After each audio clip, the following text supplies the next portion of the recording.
Have you ever had a moment where the universe seemed to scream at you to stop? A moment where every logical cell in your body urged you forward, but something deeper, something primal, planted your feet into the concrete and refused to let you move. My name is Elena Morzava. I am 29 years old, a senior financial analyst for a top-tier firm in the city. I live my life by spreadsheets, risk assessments, and actuarial tables.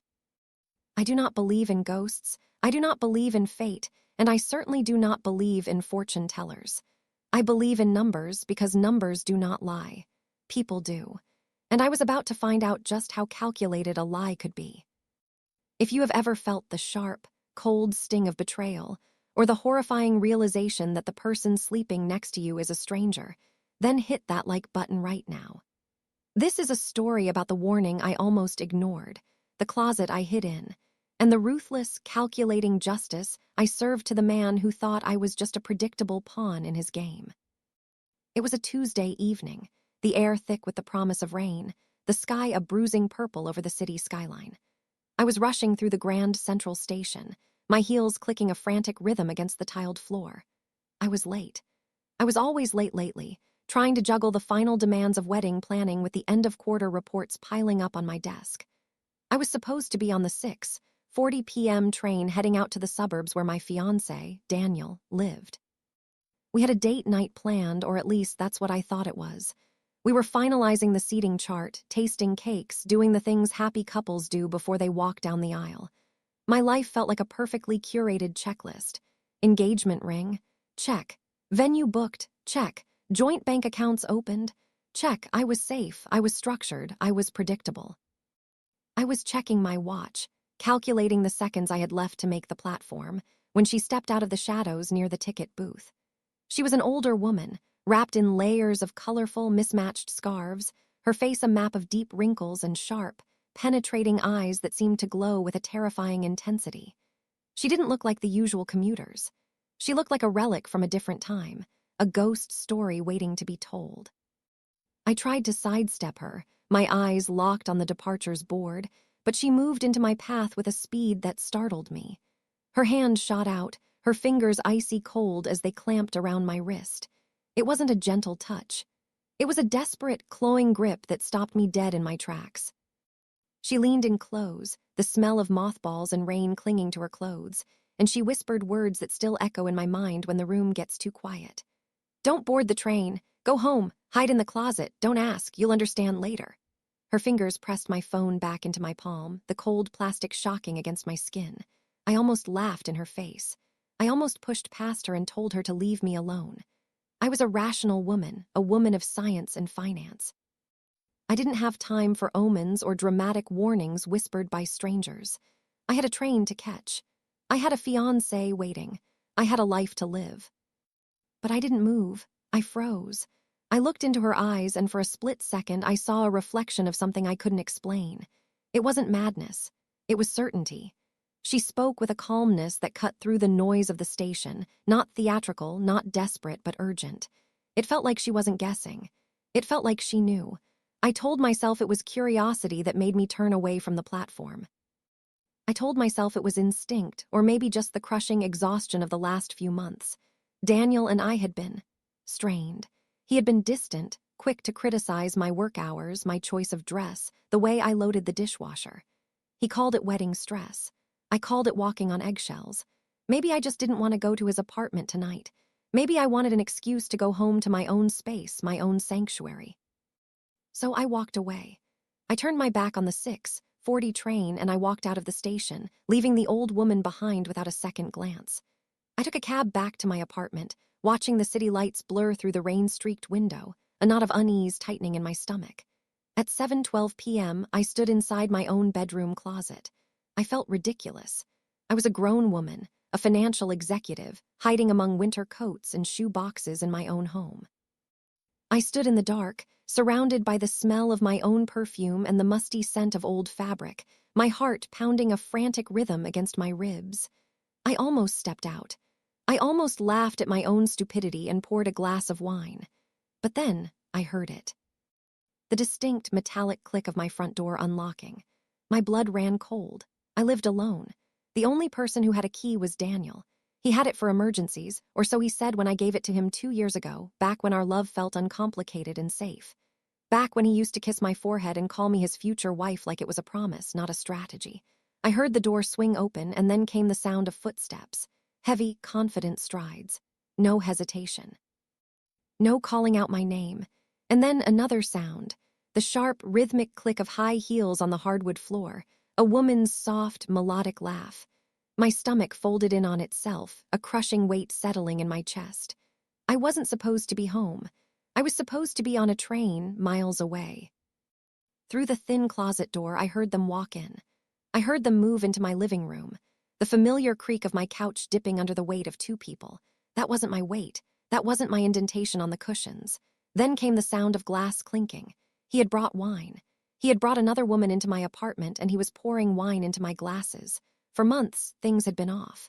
Daniel had grown distant, protective over his phone, quick to critique everything about me. He said wedding stress changes people.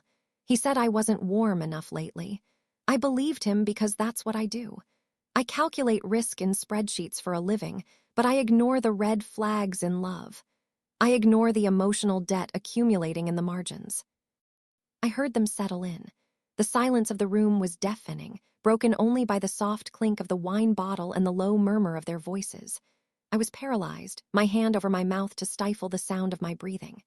"I told you she'd be on that train," Daniel said, his voice casual, dripping with a smugness I had never heard before. It was the voice of a man who had just pulled off a difficult deal. There was a pause, then the woman's voice, amused and sultry. "You're sure she suspects nothing?" Daniel laughed. It was a sound that chilled me to the bone. It was a laugh I had heard 1,000 times at dinner parties, but now it was stripped of all warmth. It was a predator's laugh. And in that moment, hiding between my coats, I realized something wasn't just wrong. It was planned. My ears rang, but I forced myself to listen. I forced my mind to sharpen, switching from the heartbroken fiancé to the cold, analytical observer. "Planned," the word echoed in my mind.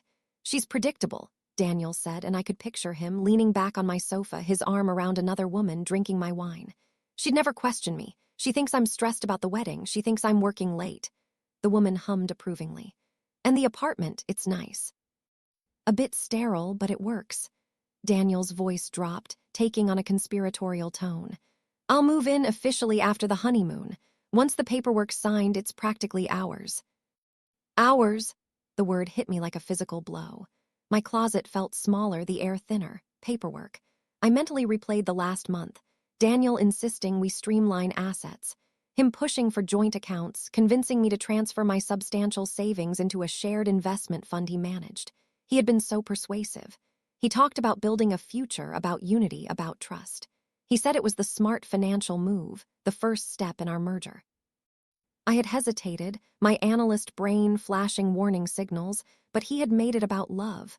He made me feel guilty for not trusting him.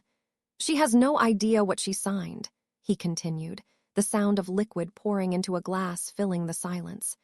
"By the time she figures it out, the money's already shifted." Shifted my entire life savings. My bonuses, my investments, the nest egg I had built for 10 years. The woman laughed softly, a sound like breaking glass. "You're ruthless." "No," he corrected, his voice smooth. "I'm efficient." My hands trembled in the dark, but my mind was racing. I wasn't heartbroken, not yet. The pain was there, a crushing weight on my chest, but it was being superseded by something colder, something sharper. I was calculating. Every document I signed, every password I gave him, every access point. They were planning to marry me, drain me, and then discard me. And suddenly the old woman's warning didn't feel mystical. It didn't feel like magic. It felt like a narrow escape. Then Daniel said something that made my blood run cold, something that turned the temperature of the room from freezing to absolute zero. "After tomorrow," he said, his voice low and serious, "she won't be a problem anymore." The words didn't sound dramatic. They sounded logistical. They sounded like rescheduling a meeting or firing an employee. The woman paused. There was a silence, and I imagined her tilting her head, studying him. "You're sure about the timing?" Daniel exhaled slowly, a sound of pure satisfaction. "She'll be on the 6:40. I told her to take it because traffic's unpredictable tonight. There's construction near the bridge." The bridge, my throat tightened, cutting off my air. That train line had been in the news for weeks. Delayed maintenance, faulty signaling systems, reports of near misses on that specific stretch of track near the river bridge. It was a known hazard. Daniel had insisted I take it instead of driving. He said he wanted me to relax to avoid the traffic stress. He had even checked the schedule for me. He had bought the ticket. "You're not worried?" the woman asked, her voice dropping to a whisper. He chuckled, a dark, dry sound. "It's not like I'm pushing her. Accidents happen. Infrastructure is failing everywhere. If something happens on that bridge, it's tragic, but it's clean." Accidents. I felt the air leave my lungs, leaving a vacuum in my chest. He wasn't just planning to steal from me. He was positioning himself for something worse. A tragic fiancé, a grieving partner, insurance payouts, sympathy, clean hands. I remembered signing that life insurance update last month. He had brought the papers to me, said it was responsible planning before the marriage, a way to protect our future. I had signed it without reading the fine print, trusting him. My knees nearly gave out, my legs turning to jelly beneath me. From the living room, glasses clinked again. "To new beginnings," the woman said. "To freedom," Daniel replied. And inside that dark closet, surrounded by my winter coats, something inside me didn't shatter. It crystallized. The fear evaporated, replaced by a cold, burning rage. They thought I was predictable. They thought I was soft, weak, already gone.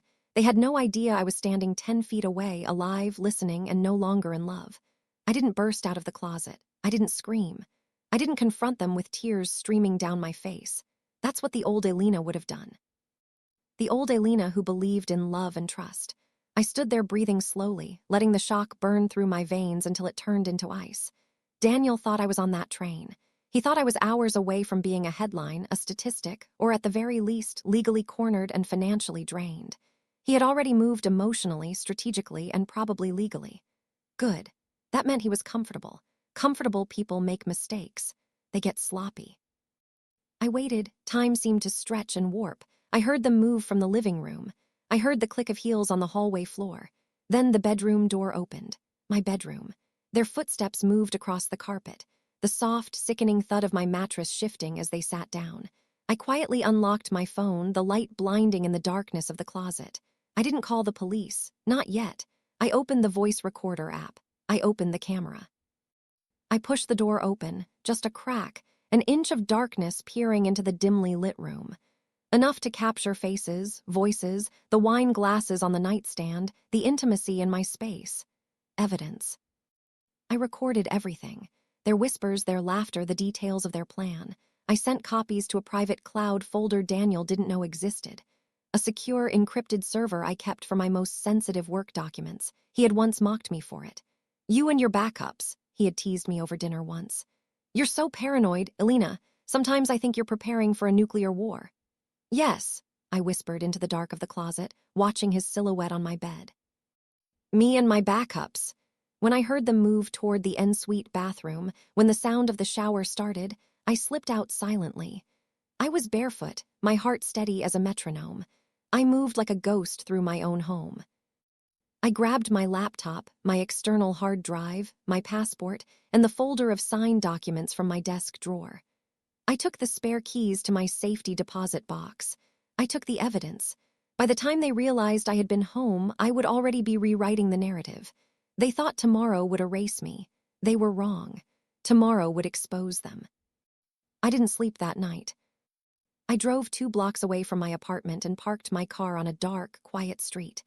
By 2:17 a.m., I was sitting in the driver's seat, the glow of my laptop illuminating my face, rebuilding my life line by line. I was a financial analyst. I knew how money moved. I knew how systems worked. And I knew exactly how to make them stop working for Daniel. First, I logged into the joint investment portal. Daniel had access, but so did I. It was a shared account, meaning I had full administrative privileges. I froze every transfer scheduled for the morning, every auto debit, every liquidation request. Then I initiated a compliance review flag. I used the internal messaging system of the investment firm we used. Anonymous tip, suspicious activity, potential financial manipulation. As a professional, I knew exactly which keywords triggered automatic audits. Fraud, coercion, unauthorized beneficiary adjustments. The system would flag it immediately. Next, I emailed our family lawyer. Subject line: urgent, wedding postponed, legal action required. I kept it professional. No emotion, just documentation attached. Timestamps from the audio recording. Clips of the conversation where he discussed the money. Copies of the policy changes he had pressured me into signing. I laid it out like a case file. At 6:35 a.m., I called the insurance provider's emergency line. I requested a beneficiary freeze pending investigation. I cited the coercion and the suspicious timing of the policy changes. They put a hold on the policy immediately. Then I did something colder, something that would cut deeper than any financial freeze. I sent Daniel a text at 6:39 a.m. Trains delayed, thinking of coming home instead, miss you. 3 dots appeared instantly. The typing indicator blinked furiously. Then his reply came. No, stay, it's fine, I'll meet you later, don't come back yet. Panic hides poorly in text messages. He was terrified. He needed me to stay away. He needed his alibi. At 7:05 a.m., I uploaded the edited video. I blurred the woman's face for legality, but the audio was crystal clear. It was clear enough for the truth. I sent it to a private link and forwarded it to one more person, Daniel's mother. I had always had a good relationship with her. She was a kind woman who doted on her son. I added a caption: ask your son about the 6:40 train. Then I turned my phone off and waited for the collapse. My phone exploded back to life at 9:12 a.m. 37 missed calls, 22 from Daniel, 5 from his mother, 3 from our lawyer, and 1 voicemail that I played twice. Elena, what is this? Daniel's voice wasn't calm anymore. It wasn't efficient. It was unraveling. I could hear the shake in his breath. Why did my mother just call me crying? Why is the bank freezing the account? What did you do? I didn't answer. I watched. I watched my phone screen light up with his desperation. By noon, the compliance department had formally suspended all transfers pending investigation. Daniel's access privileges were temporarily restricted. He tried logging in 7 times. I could see it in the activity log on my laptop. Desperation leaves fingerprints. He was locked out. The money was frozen. The plan was stalling. At 1:03 p.m., he showed up at my apartment. I was back inside by then, sitting in the living room, not hiding. I was calm. I was ready. He pounded on the door. Elena, open it, we need to talk. Need, the same word he'd used when he needed my trust, my signature, my savings. I opened the door slowly. He looked pale, disheveled. His hair was a mess, his shirt untucked. No smug tilt of the mouth, no efficiency, just panic. You misunderstood, he started immediately, pushing past me into the hallway. It was a joke, you know how people talk, it was stupid banter. I tilted my head, looking at him like a specimen under a microscope. About accidents. His mouth opened, closed. He looked at me, searching for a way out. I didn't board the train, Daniel, I said softly. For the first time since I'd known him, Daniel looked afraid, and I realized something. This wasn't just about money anymore. It was about control, and he had just lost it. Daniel kept talking. When liars panic, they drown themselves in words. You're overreacting, you always do this, you twist things. Elena, you heard half a conversation out of context. You're ruining everything. The accounts, the wedding, my reputation. Your reputation, I asked, my voice flat. Not us, not love, just damage control. I watched him carefully. Tell me something, Daniel, I said. If I had boarded that train and something had happened, would you have cried at my funeral? He didn't answer immediately. He looked away. He swallowed hard. That silence was my closure. That hesitation was the truth. His phone buzzed. He glanced down. I saw the color drain from his face, leaving him gray. The compliance department had escalated the review to a formal fraud investigation. The insurance provider had flagged the beneficiary changes as potentially coerced and reported it to the authorities. Our lawyer had formally withdrawn representation pending the investigation, citing a conflict of interest and ethical concerns. And then he looked at me, not angry, cornered, like a rat in a trap. You sent it to my mother, he whispered. Yes. She thinks I tried to. You did, I said. The truth sat between us, heavy and irreversible. He left without slamming the door.